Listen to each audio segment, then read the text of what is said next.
You are now listening to Sweep the Rack podcast featuring Brooklyn Rob and Big Mike.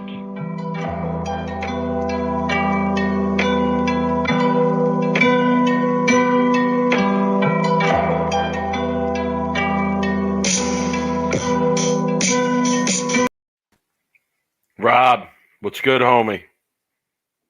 Mike, I got to spend some time this past weekend with our homie, the one and only Bill O'Neill. Was up at the East Coast celebrating his 40th birthday, which was on October 21st.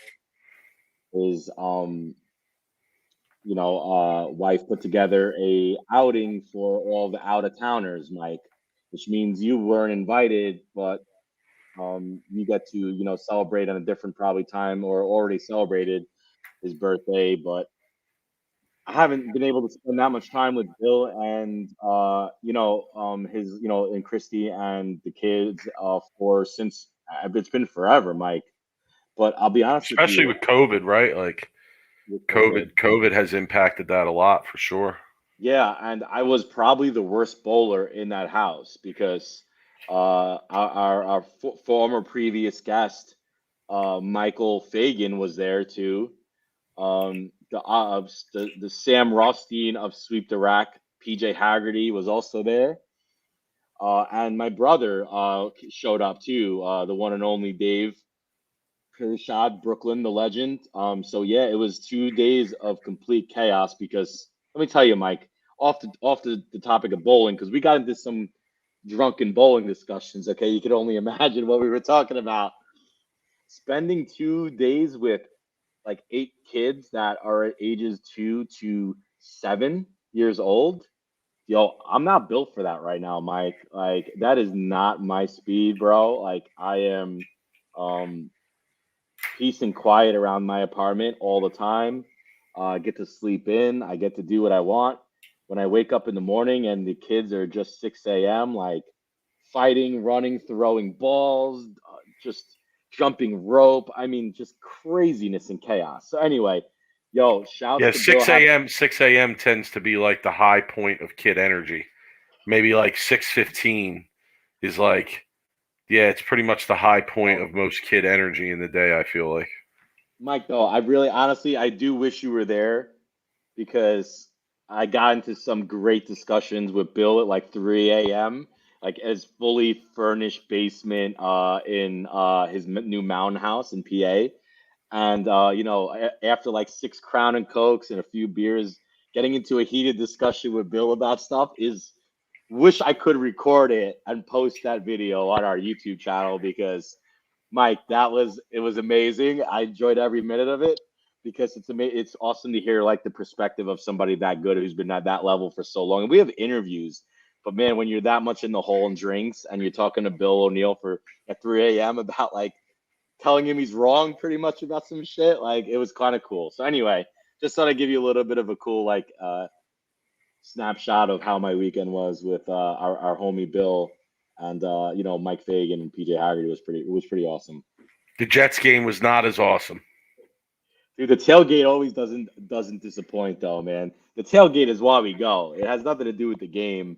We were actually with Ian Lang, who comes in the chat every once in a while, who bowled another 800 this week. He's averaging like 250 in his league in Long Island.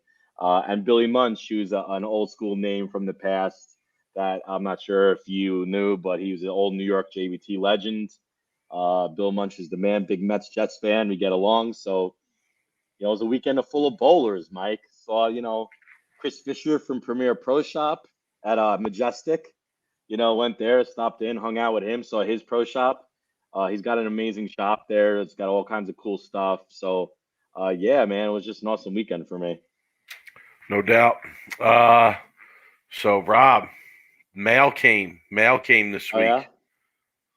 Wait, put it back. Oh, there you go. Like, move it up a little bit. Let's see. Dude, that is fire. Look at that rosin bag. That's sick, dude. That's like the best rosin bag I've ever seen. Wow, look at that. How cool is that? Mike. We might have to buy Very more nice. of those, Mike. So listen, amazingly, some people hit us up that were interested in rosin bags. So we do have them. Right now, we only have the worst of the week version for sale. We might have a few of the other ones laying around, perhaps. I don't know. I'd have to look, to be honest with you. But we have the worst of the week ones. If anybody wants them, hit us up through email. Sweep the rack at Gmail. They're going to be $10, and we haven't figured out shipping yet. I don't know. We don't know what we're going to do. So we have to go to the post office and see what our best option is. But if you want a rosin bag, sweep the rack at Gmail. Hit us up, $10. We'll figure out the payment in some way. They are dope. I got to say, they're quality rosin bags, too. There's no question. Shout out to Lindy's Bags. Lindy's Bags taking care of us, getting these done. So anybody who wants one, let us know, okay? Rob, let's talk about the reason that everybody shows up every week. Well, first of all, I want to say this. Let me say this. Can't understand what the hell Nico Pujar is writing, but I think he's supposed to be saying, did Jillian Nebraska win the bowling lottery? You know what? My phone, you know what, Nico? I feel you actually, because my phone auto corrects bowling to Boeing a lot too. We all know what he's talking about. Rob, can you believe we even forgot to put that on our list before we came on the air? We forgot to put the Jillian Martin news. Is it that much of a surprise though? Because she probably only had between 3 to 4 women universities that I would choose from if I was a bowling or a caliber of bowler of Jillian Martin, right? It would probably be what? Nebraska, would be Wichita, would be what is this? McKendree was another one. McKendree. What's the one down in South Florida? Kegel Weber School. Weber. So no, that schools, wasn't right? one. I forget what the fourth one was, but well, look, here's the thing. There's also more than just bowling. Okay, you got to figure she's probably looking at majors, right? What's closer to maybe where she lives, right? Or maybe she wants to go away to school. I wanted to go away to school. I don't want to stay in New York. But there's every person at that age, at 16, 17, it's not just a bowling university, right? It's also other factors that go into choosing a college. It's a big decision, no? yeah. So, congratulations to her on her choice. It'll be interesting to follow her career over the next few years, especially with the female side being NCAA sanctioned. So, good luck to her. Good luck to her. And I think, she's going to be competing in college. I guess that means that she won't be bowling PBA events. How does that even work anymore? I'm not sure. Because she's already won. Probably can't. She's already won money. Perhaps that's through the Smart or something. So it'll be interesting to see how that develops. But good luck to her. Nebraska, they got to be happy, right? I mean, could you imagine if you were bowling there and all of a sudden you're close to a national championship and then dude, she comes and you're just oh crap, and the beast shows up. The young beast shows up, So all right, well, good luck to her. A lot of pressure on her, though. A lot of pressure on her. No, there's not. Look, no, there's not. Come on. Yeah, there is. Let's be clear. It's a here. team game. It's a team game. But there's more pressure bowling team games sometimes than there's individual. Individual, there's no, the pressure's not really there. But Mike, when you're bowling and there's 6, 7 of your teammates behind you and you got to throw a strike, dude, there is a lot of pressure. Sometimes more pressure bowling team bowling than individual bowling. Okay, well, I mean, if you put it in that sense of yes, in individual shots and individual positions that you might find yourself in, but I was speaking more of the overall. There, no one. If she goes 4 years at Nebraska and doesn't win a national title, no one is going to say, "Oh, this girl was overhyped or overrated" or anything. I mean, she's already the youngest player to ever win a PWBA title, so.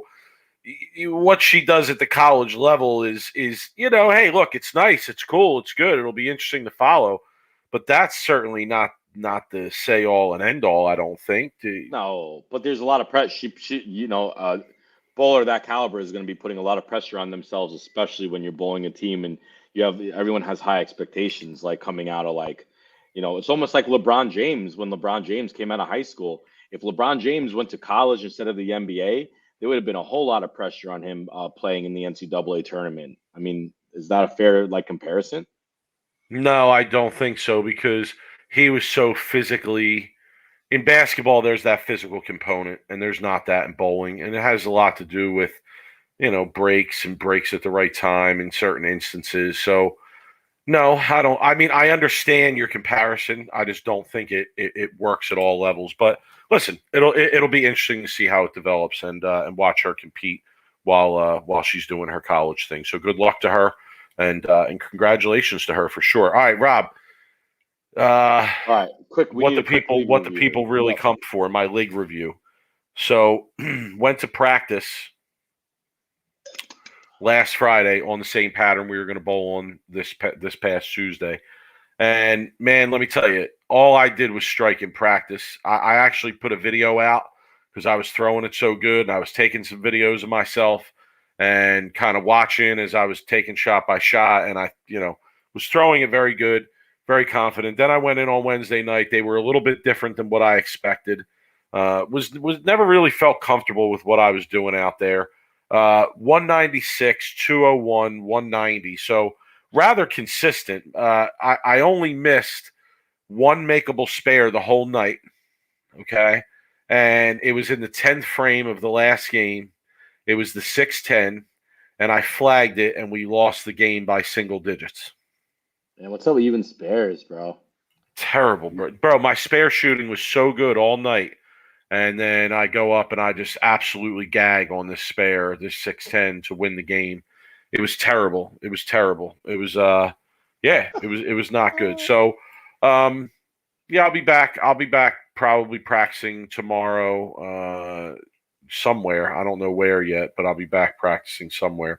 So what has happened, what has transpired is that now the place where I bowl league, they're also putting the patterns out every Friday. So now I feel like, I have a choice. Should I go there and put up with the crowds and that kind of nonsense and pay like what amounts to basically $2 a game? Or should I go over to Nob Hill where I'm paying $7 a game? So I don't know. Things are up in the air at Nob Hill too because they're having some remodeling done. So they currently don't know if they're even going to be like open to that extent.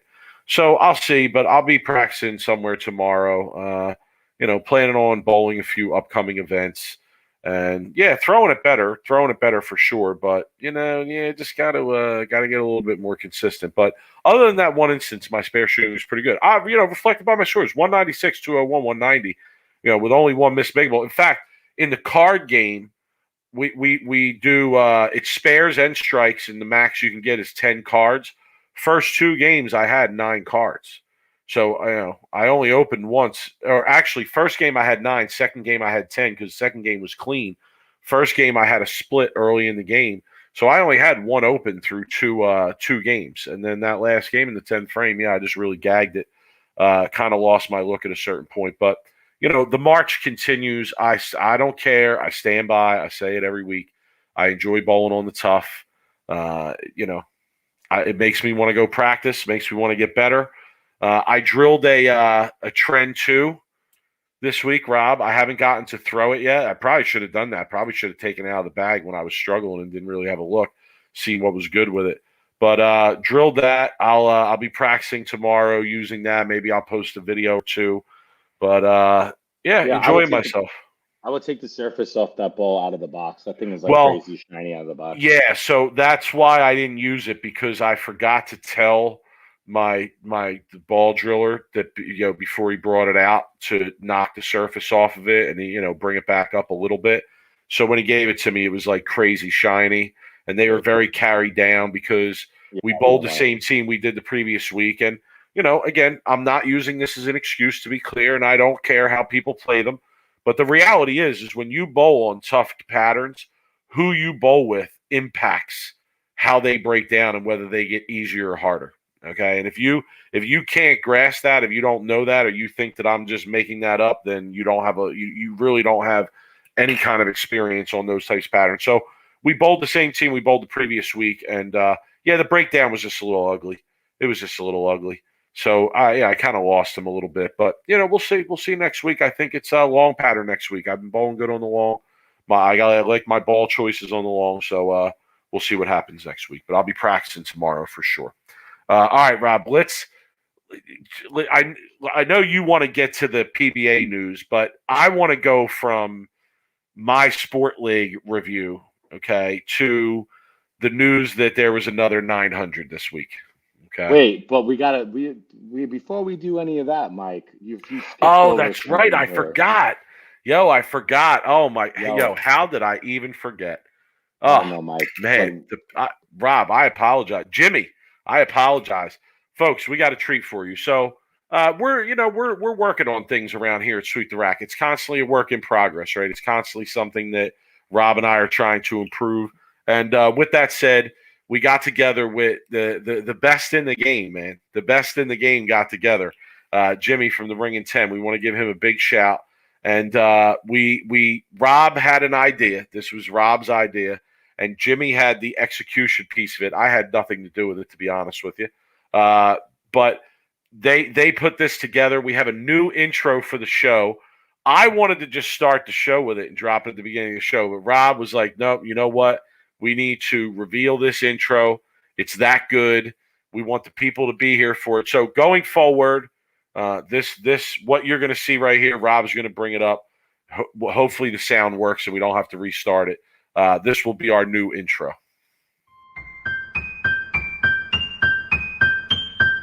This is where we hold them. This is where we fight.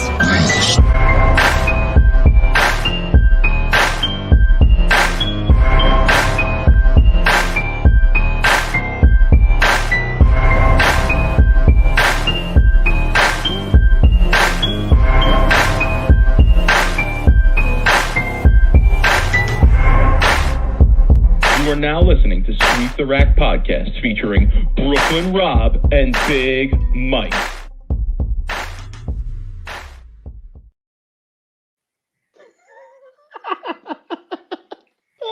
Folks in the chat, what do we think? What do you think about the new intro?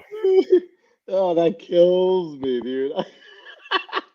Dude, I always wanted to be like jacked out of my mind, you know what I mean? So you put my head on that body, man. Got the fully six-pack, dude. Dude, PBA fines, Bolero, dude. It's so funny, man. It kills me.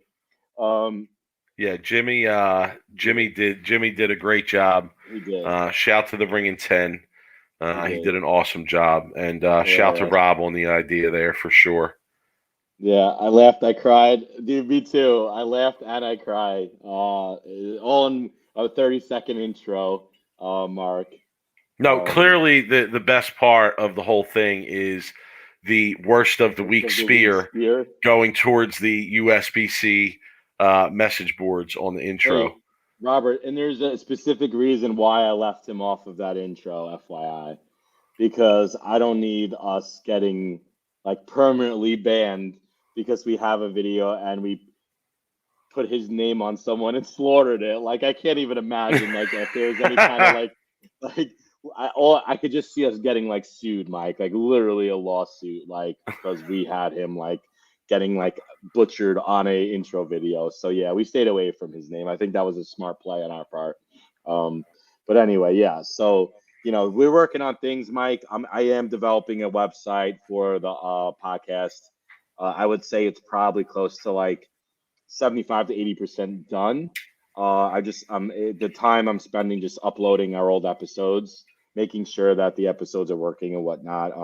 Mike, we've done over 100 episodes, and it's crazy to think about it. But like, I'm literally breaking them up into seasons. So right now on Apple, on iTunes and Spotify, it might be like the seasons and episodes might be a little bit funky. But like in the next like week or two, it'll be all like all organized, and you'll be able to listen to our shows directly from the website. You'll be able to order any kind of rosin bags or t-shirts that we might come up with directly from the website.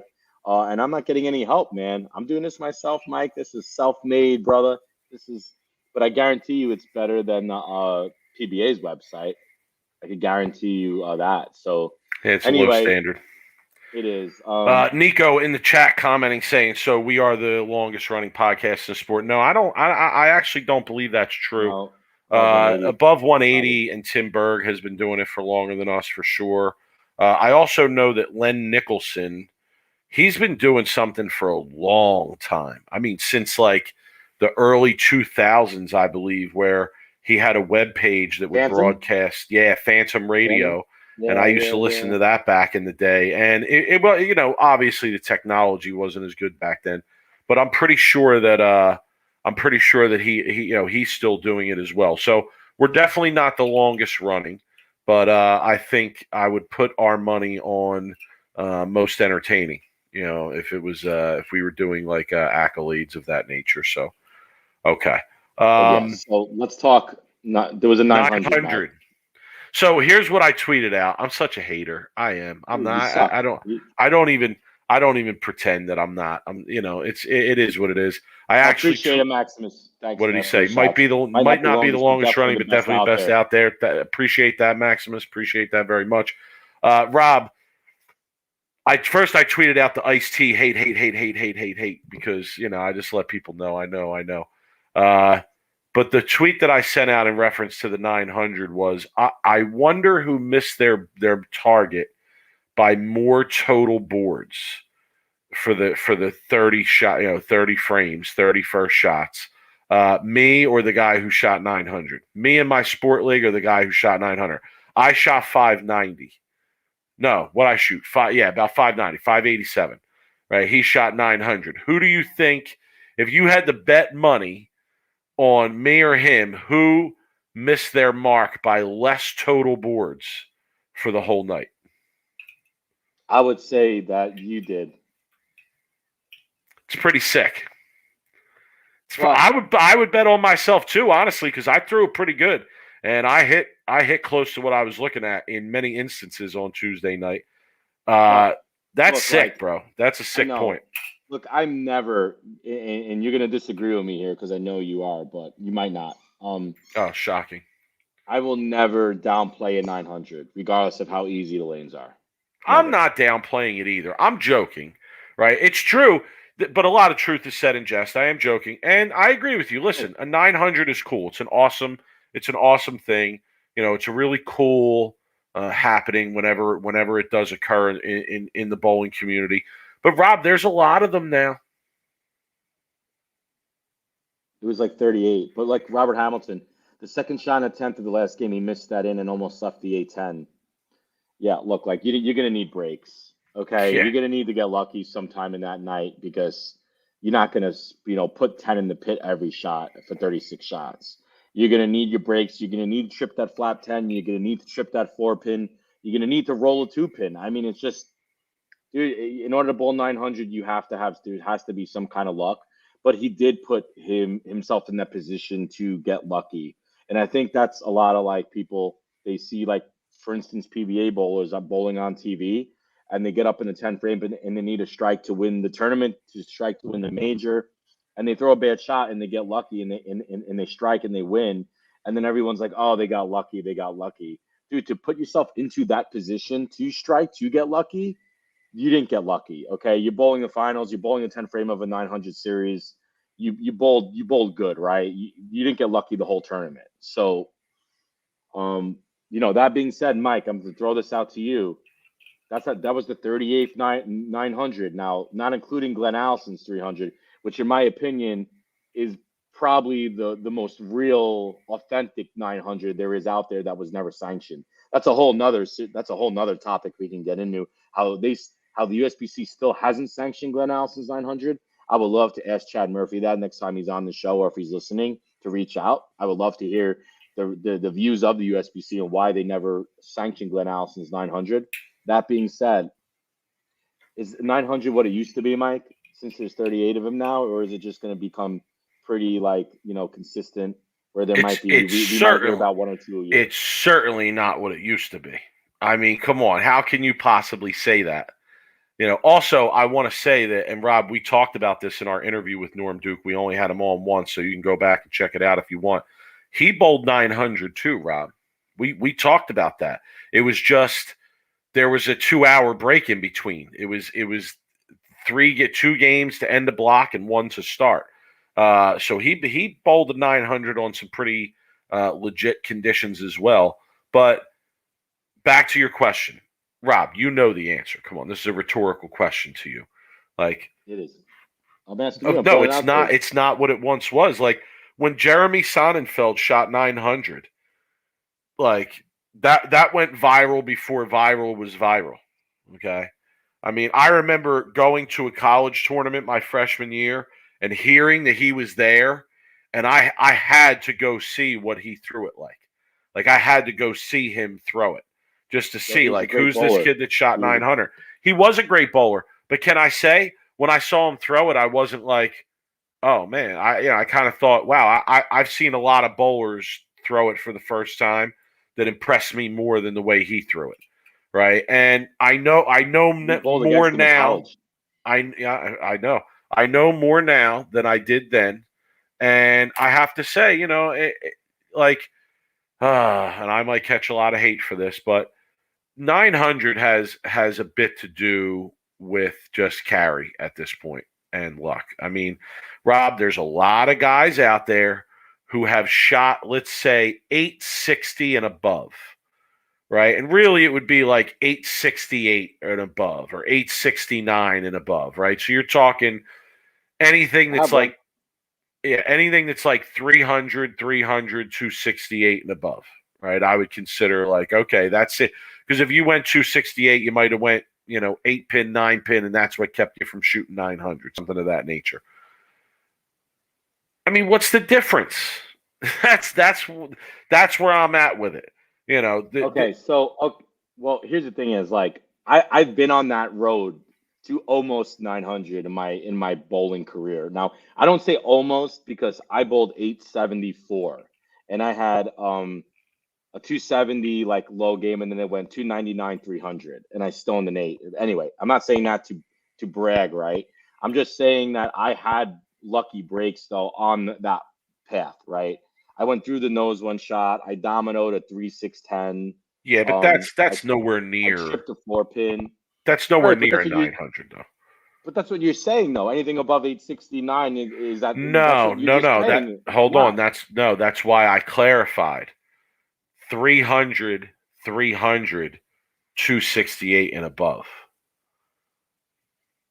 Right. Okay. I But don't mean any, let me be clear. I don't mean any 868 or above, right? Because okay. you're right. You're going to get a lot of 868s that are like 268 the first game, 300, 300. All right. That's not now. I mean, I think I can still use that as an example of, hey, a couple hits and the guy has 900. But I don't think we can use those as an example to stack up against, oh, this is what it's like to go on a 900 run. here's the thing though, like here's my point, and then I'm gonna disagree with Jimmy about this because it doesn't come back to the lane conditions. Yes, that's a big part of bowling league, but how many league sessions have you bowled that I've bowled where they've been dead easy, okay? And you have 8 on a pair and you're bowling a league night, okay? Those lanes, regardless of how easy they are, if you're a righty, they're going to change somewhere in that night when you bowl league. They could change in the end of the first game. They could transition in the second game, the third game, all the traffic, all the surface, everything going on, right? They could start out dead easy.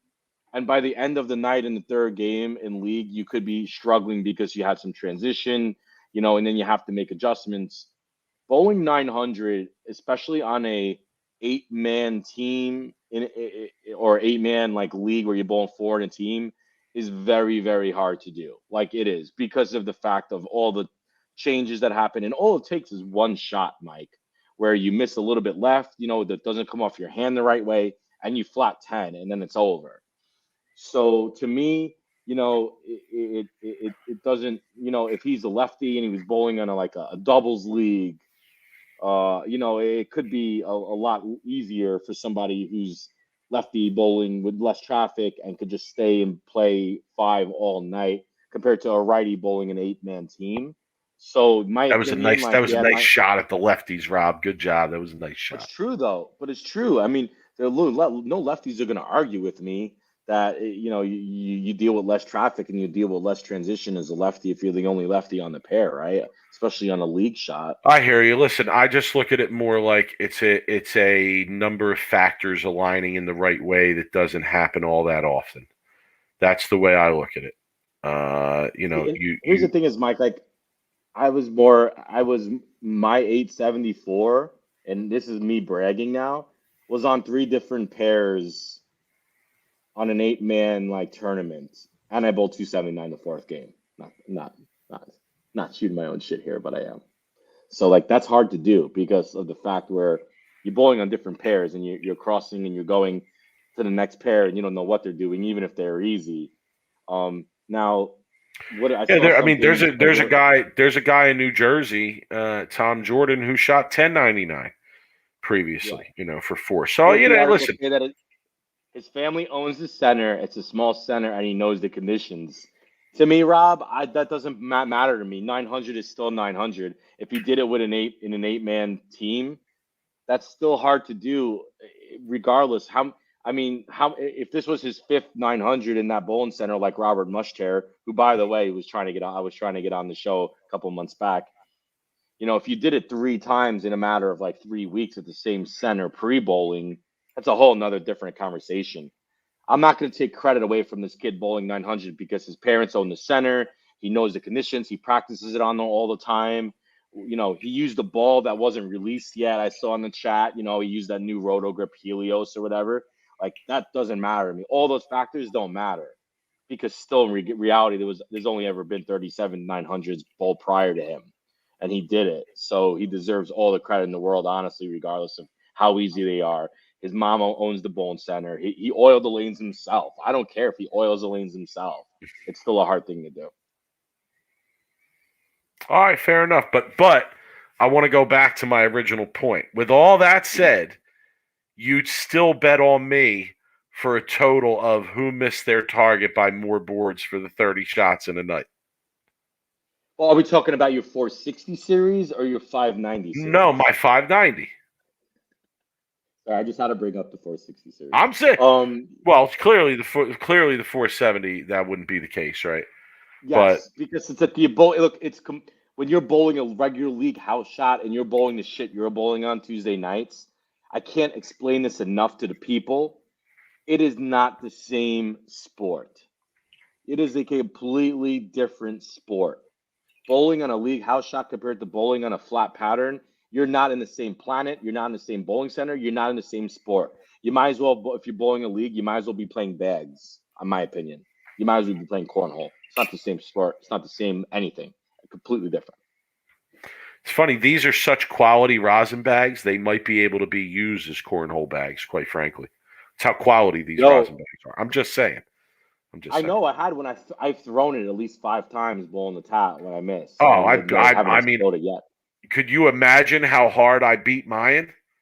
I mean, I should possibly go to jail for abuse for how I beat mine, and it holds up. The frustration is real over here. You know what will go good with that rosin bag that you're holding? A nice cold Pabst Blue Ribbon, Mike. I didn't have time to stop and get one tonight. I was going to get one. You were going to have one. I know. I wanted to. I just didn't have time. Otherwise, I would have been coming in too hot for the podcast. But all right, let's get into it. Here's my question. Okay, now we're going to talk Pabst Blue Ribbon because they're now the official sponsor of the PBA Tour. Does Big Mike get rid of the craft beer? Because I know you're a big craft beer fan.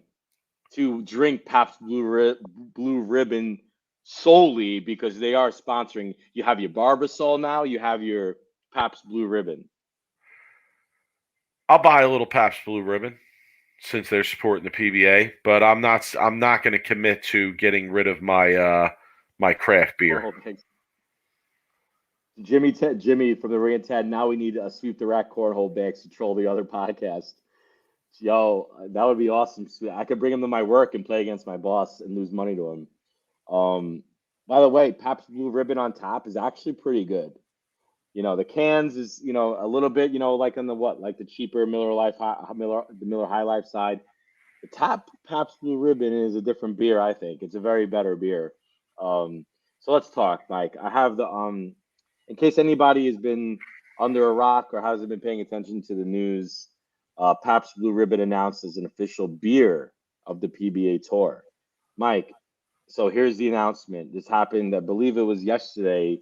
Our friend Jill Laffer at Bolero sent out a public release that the PBA announced today that it was a multi-year partnership that makes Pabst Blue Ribbon America's Lager the official beer partner of the PBA. Now, Coley's quotes was a 300, a perfect game, is how Coley, CEO of the PBA, describes the partnership. Coley, how many 300s are there a year? You needed to come up with a better comparison for our sport. How about a 900? That would have been probably a better. Or how about a sports shot 300, Coley? 300s happen every day, so I don't know if this is a good way to describe it. Anyway, so they welcome on a Pabst Blue Ribbon. That is a American manufactured beer, Mike. They're made out of Milwaukee, and it's actually a privately owned beer company, in case you didn't know that, which is great. I really love, supporting privately owned businesses. And so here's where stuff gets interesting. The PBA league, they're going to have rights to a team. They actually are changing the Milwaukee Brew City Ballers into the PBR Milwaukee Pounders, Mike. So it'd be which the Brew City Ballers was a 2020 expansion team that was that was managed by PBA legend Marshall Holman. The PBA Tour season on Fox will be integrated in all telecasts with a PBR beer frame in the fifth frame, plus a new PBR six-pack alert that will feature a $1,000 bonus. If the sixth strike is not achieved, 500 will be added to the PBR six-pack alert jackpot and grow each match. The Pabst Blue Ribbon will also receive an additional exclusive partnership benefits across PBA multiple platforms, Mike, including streaming and digital media, as well as inclusion in the esports property, the PBA Bowling Challenge, which is one of their apps. So, I think I pretty much covered it all from the PBA, from the press release. They did some quotes for Nick Reilly, who's the VP of marketing for PBR. Nick, if you're listening to the show, hey, give us a shout out. Come in, you could sponsor us too. And they were excited about doing their partnership with bowling. And I guess, Mike, bowling finally got a beer sponsor. So, I mean, your thoughts, feedback. I know you were pretty into the story. Yeah, the problem is that we never know what it really means. Because there's no financial, there's no, like how the other sponsors were, right? Were Snickers, and what was the other one that we never knew? Kia? Kia, which we haven't even heard about. I mean, there's a little bit of Kia, some stuff with Kia you see in the back. But yeah, so are you saying that you're not really sure what to think because they didn't release any kind of financial records? I mean, I don't know. Yeah, that's what does it mean? Is it just a press release to say, hey, we're associated in some way for some period of time? I don't know. Rob, how many of these various deals, and I'm not just talking about since Bolero has taken over the PBA Tour. I'll go all the way back to Denny's. Motel 6 was just brought up by Robert Hamilton in the chat.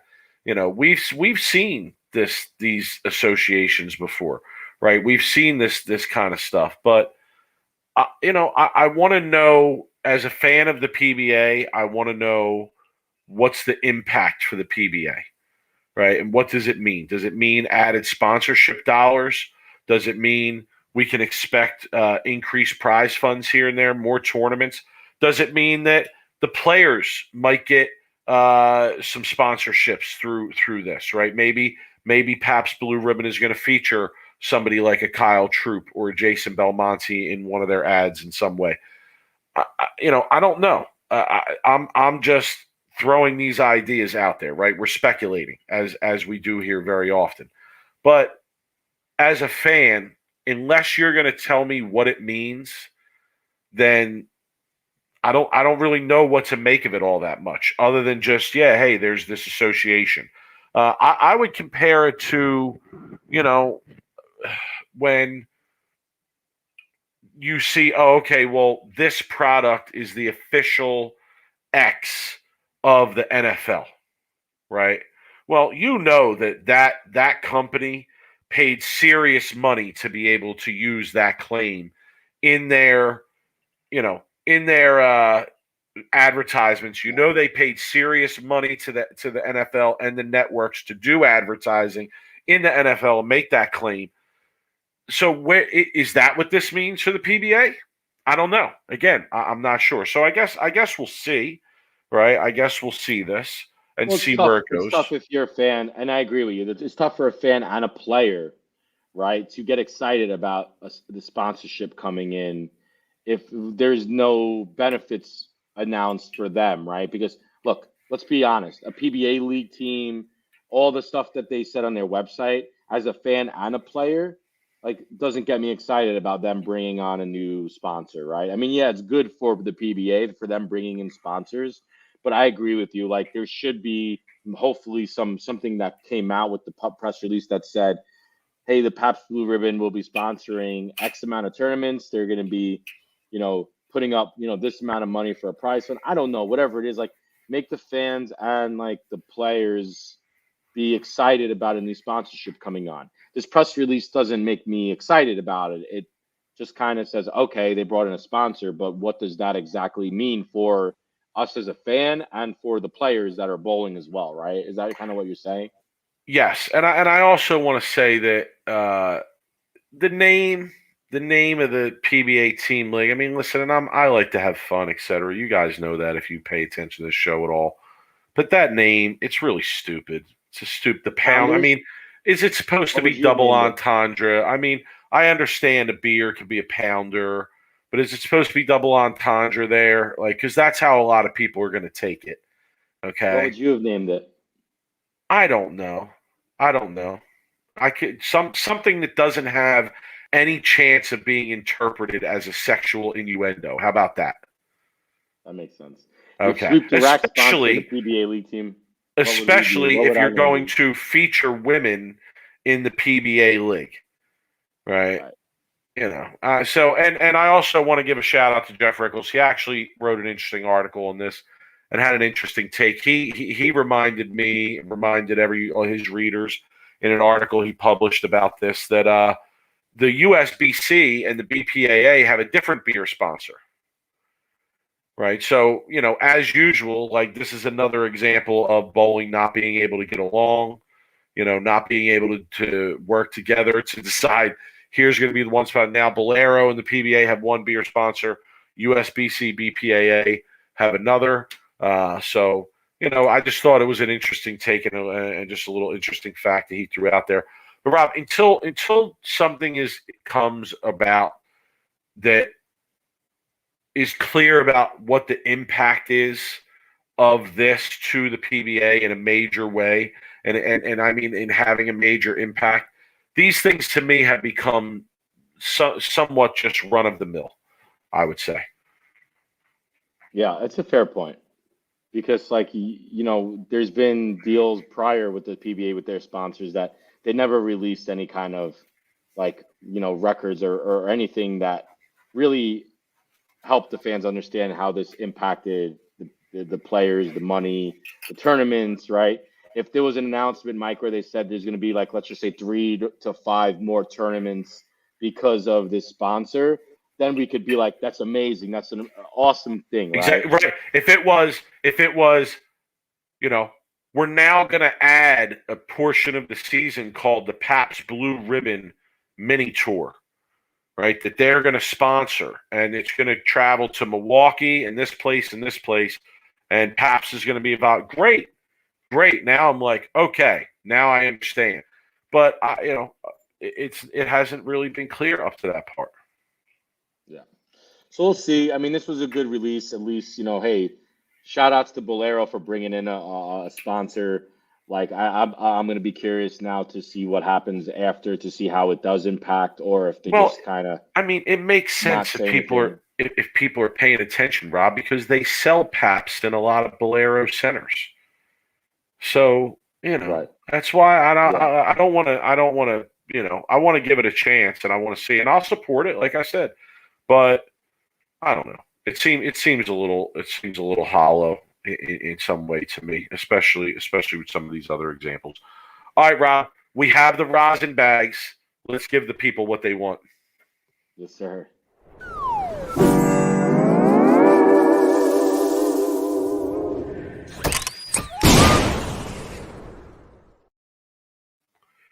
We have the rosin bags. Now you have actual worst of the week. What could be better? Okay. Oh, Rob. Oh, I got to pull mine up here. So this is going to be a good worst of the week, and I'm going to start because this is one that you're going to love, especially because I just know you and I know how you think. So this is congrats to Gregory Blank, and I'm pretty sure this was the USBC message boards. Not sure, to be honest with you, because this got sent to me. So Gregory writes, I hit a personal milestone many years in the making today.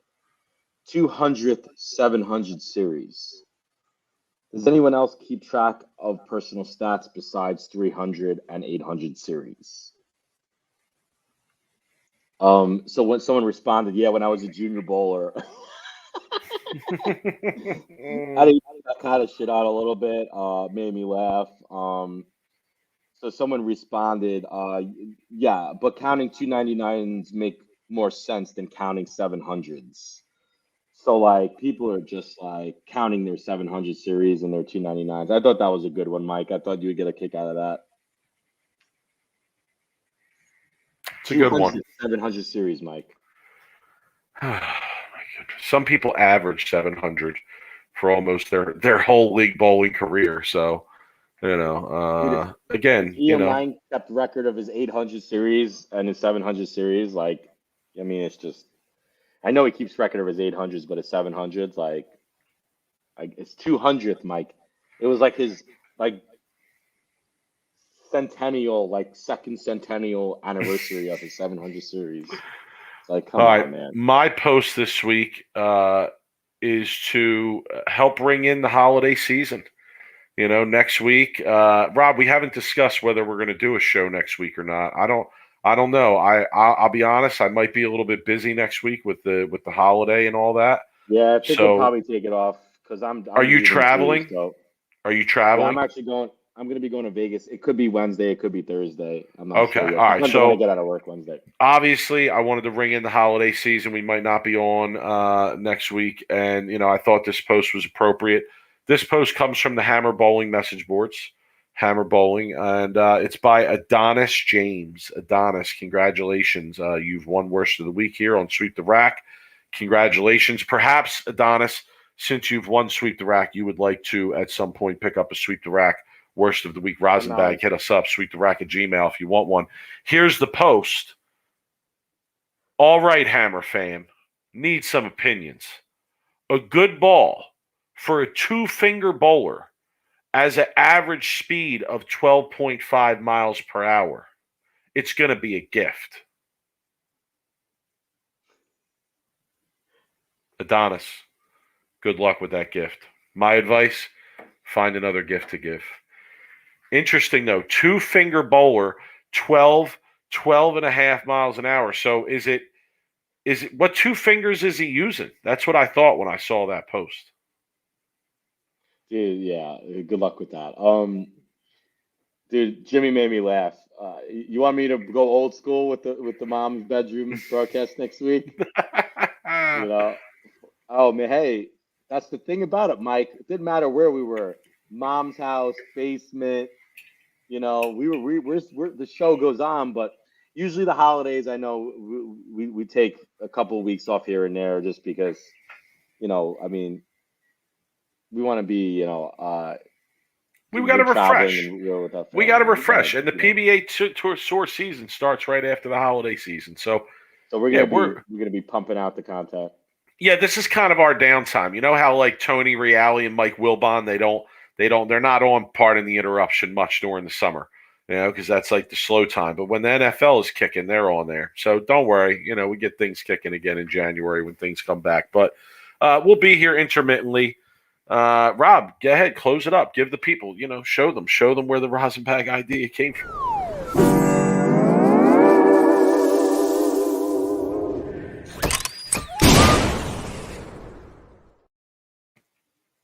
All right, Rob, final thoughts. I'll go first because I know yours is on the more serious side.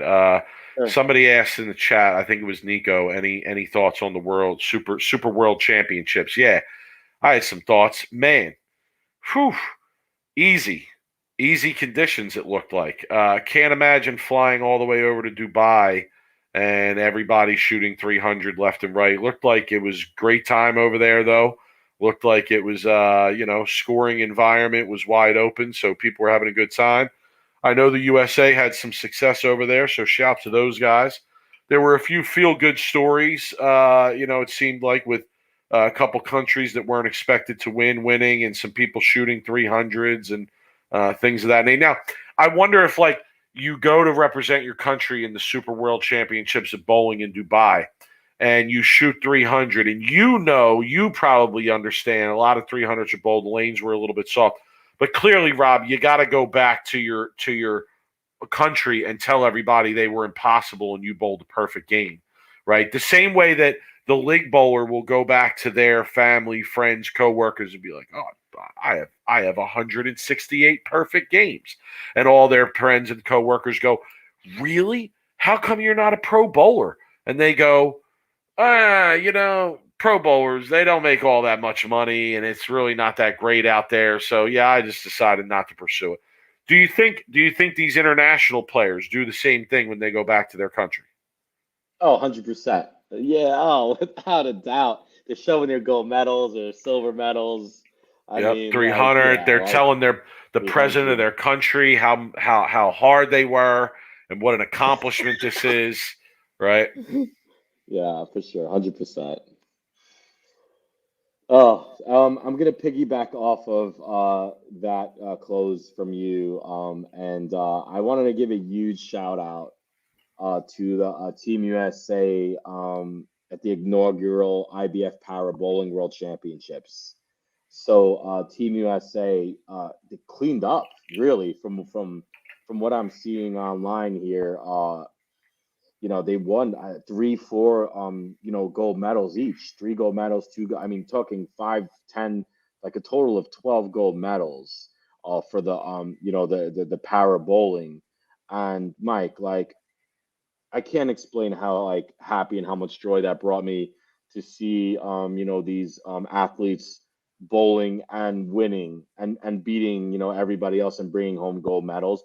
Honestly, Mike, I was more excited, 100 times more excited to see the story about these people bowling and wheelchair bowling and just kicking ass really and there was a big story about them online. They did some interviews and just shout out, man, really, I can't imagine how tough that is to bowl in a wheelchair, but these guys are bowling and they're probably will beat 90% of these regular league bowlers doing what they're doing. So that was my feel good serious kind of story close, but I was really excited to see that story. I was really happy.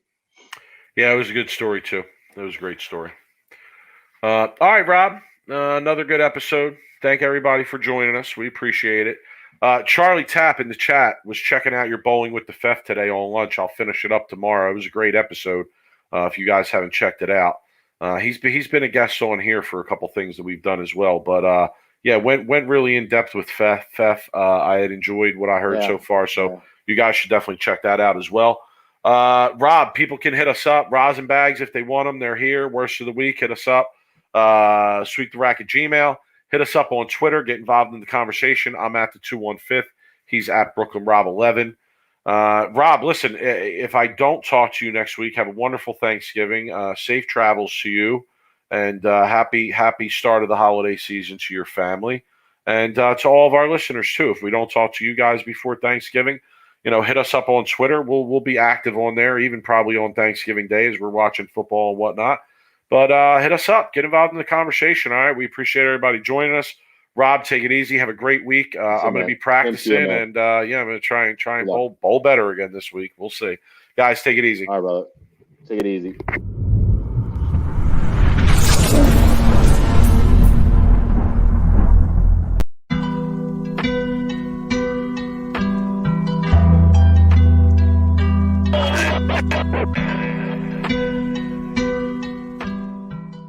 You are now listening to Sweep the Rack podcast featuring Brooklyn Rob and Big Mike.